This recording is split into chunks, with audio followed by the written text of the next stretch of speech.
berbicara dengan Gunung Rahayu. Pada saat ini saya akan mempertanyakan beberapa pertanyaan. Yang pertama adalah, apa motivasi ibu guru ingin menjadi guru? Saya dari kecil sudah senang dengan kegiatan di sekolah. Jadi motivasi saya itu sebetulnya saya dari kecil karena punya cita-cita sudah memang dari kecil jadi guru, ingin melihat ada satu sosok guru namanya Bu Susi, guru saya SD. Itu dia sangat berkesan betul dengan saya, sehingga dari kecil sudah ada keinginan untuk seperti Bu Susi, mengajarkan sesuatu kepada anak-anak, kemudian bisa bermain bersama anak-anak. Itulah yang memotivasi saya untuk jadi guru. Pertanyaan selanjutnya, Ibu, sudah berapa lama Ibu belajar? Saya mengajar sudah 28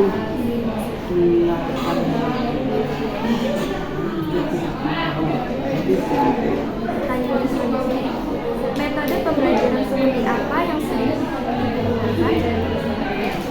Saya metode pembelajarannya fleksibel ya, artinya sesuai dengan materinya.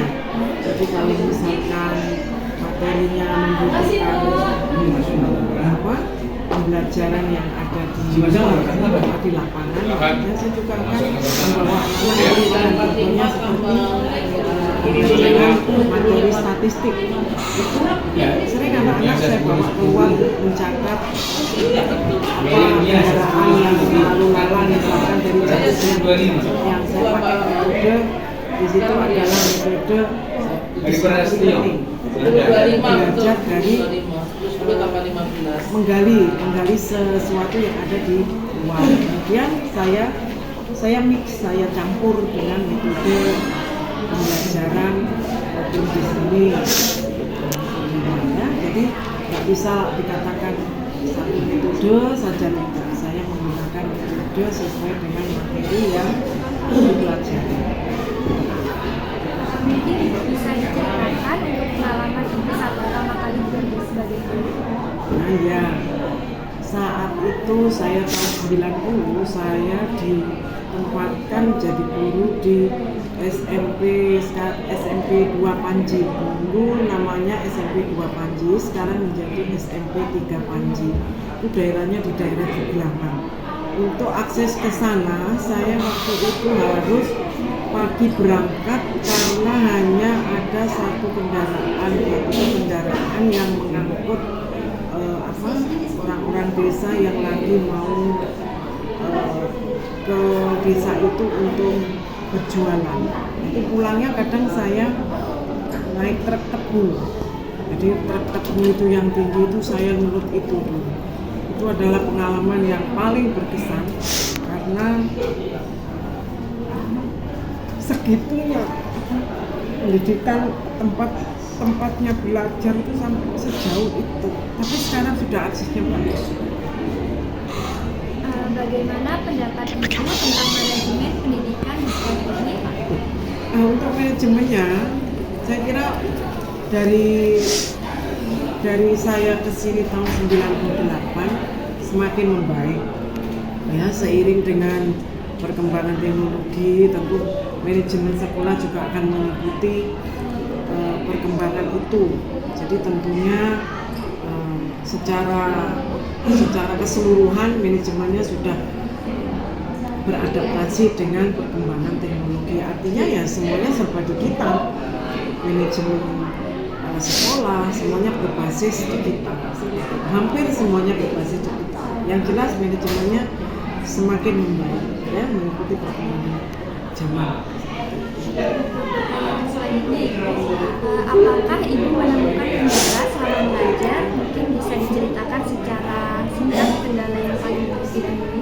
Ya, untuk kendala banyak sekali ya, tapi pada umumnya saya mengajar di sekolah ini yang paling saya rasakan adalah kesadaran anak-anak untuk belajar itu masih rendah dibandingkan dengan kalau mereka misalkan disuruh tampil. Jadi dalam hal ini pembelajaran yang intrakurikuler, kesadaran kesadarannya kalau misalkan dibuat rentangan dari 1 sampai 100, di sini untuk belajar kesadaran untuk belajar anak-anak itu masih di bawah 60%. Saya katakan begitu karena mereka lebih suka untuk kegiatan-kegiatan ekstra seperti itu. Ini dibuktikan dengan rendahnya mungkin kita pada saat kita mengikuti lomba pembelajaran, maksudnya lomba mata pelajaran. Hampir ya jarang sekali, hampir tidak pernah kita itu mendapatkan juara di tingkat, jangan jauh-jauh lah, 5 tahun terakhir ini di tingkat kabupaten aja kita nggak lulus ya untuk pembelajaran. Jadi kendalanya seperti itu, mungkin karena kerjasama dengan orang tua mestinya bisa lebih dibutuhkan ya, karena tanggung jawab pembelajaran itu tidak hanya di sekolah saja. Jadi kendala yang paling berkesan yaitu tadi, anak-anak di sekolah kita itu masih belum menyadari bahwa belajar itu untuk dirinya sendiri, bukan untuk orang tuanya dan bukan untuk orang lain. Jadi minimal untuk dirinya sendiri. Itu aja mungkin yang secara umum. Bagaimana pendapat Ibu tentang kompetensi pengajar guru yang ada di sekolah? Untuk kompetensi gurunya sudah bagus. Bahkan kalau kita lihat ada satu guru yang mendapatkan beasiswa S3 di Bandung, yaitu Pak David. Nah ini akan memotivasi juga guru-guru yang lain tentunya, terutama yang masih muda, untuk juga melanjutkan studinya di jenjang S2 bahkan mungkin S3. Yang jelas untuk pendidikannya rata-rata sudah S1, sudah sarjana pendidikan sesuai dengan bidangnya masing-masing, dan tentu karena sudah sarjana dan sudah menempuh pendidikan tingkat tinggi, tentu ya sudah menguasai sesuai dengan bidang jurusan yang mereka pilih ya. Bagaimana pendapat Ibu tentang siswa-siswi SMP? Secara umum untuk siswa-siswi SMP sebetulnya adalah anak-anak yang baik, anak-anak yang cukup pandai lah katakan, kalau mereka itu tidak terkendala dengan pengaruh-pengaruh dari lingkungan yang jelek. Jadi sebetulnya untuk siswanya, saya yakin ke depan kalau kita lebih peduli lagi, para guru lebih peduli lagi bekerja sama untuk memberikan pembelajaran pendidikan yang terbaik bagi siswa-siswi SMP 1 bagus, tentu semuanya juga akan membawa hasil yang baik. Jadi saya tetap optimis bahwa siswa-siswi SMP 1 bagus adalah anak-anak yang baik, anak-anak yang punya dedikasi yang tinggi untuk belajar. Prestasi apa saja yang berhasil diraih oleh SMP Ya saya akan cerita sesuai dengan bidang saya yaitu matematika ya.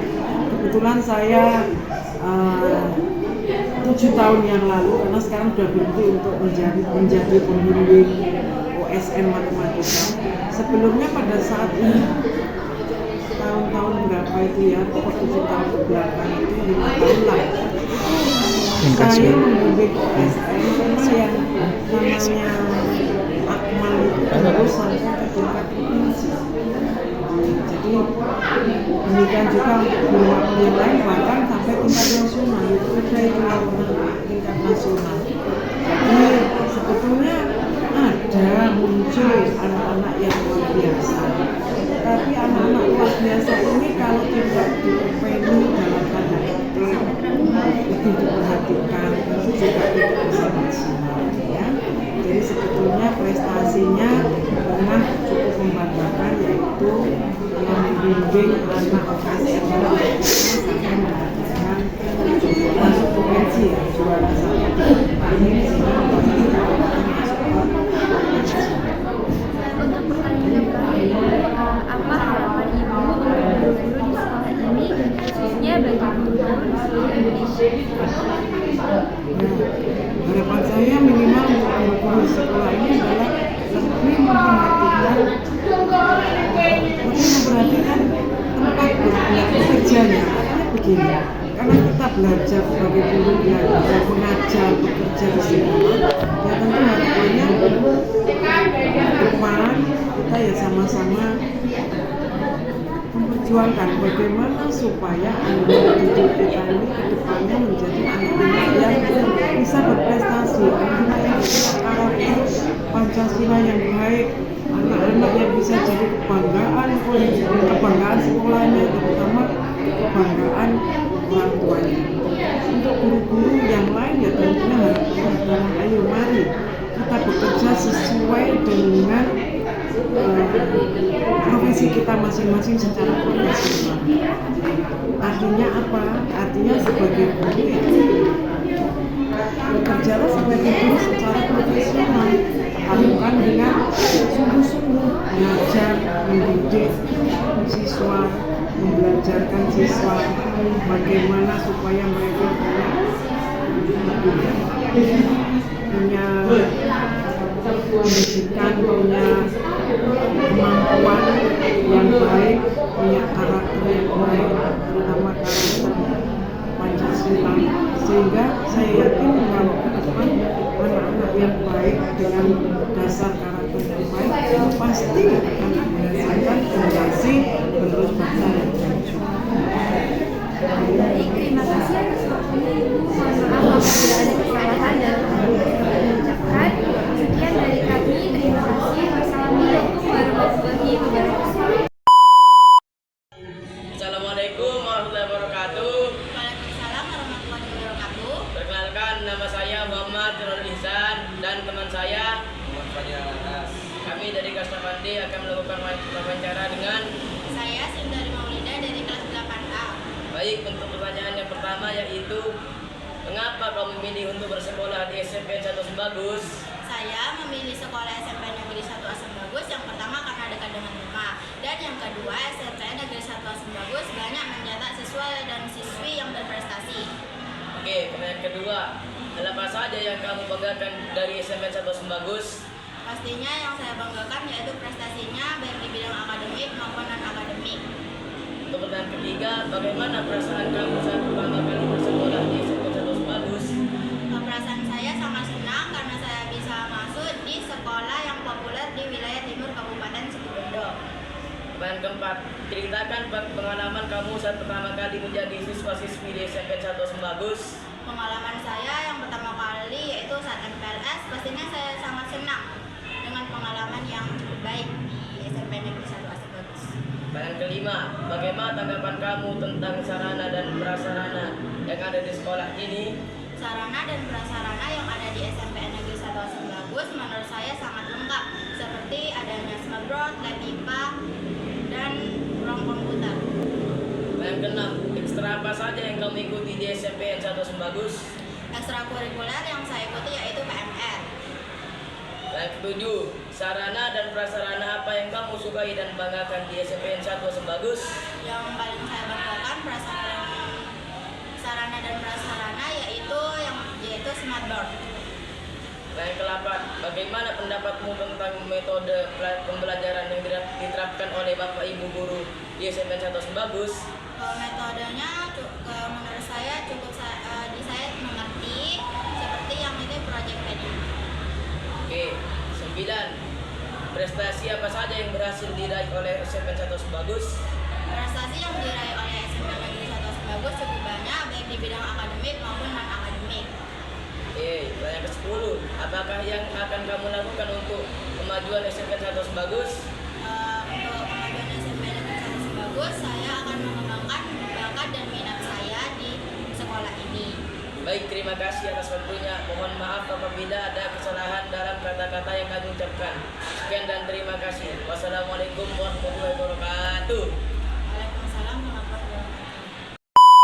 Terus harapkan agar suatu saat ku berjumpa lagi. Semoga saja daku sempat berkenalan denganmu.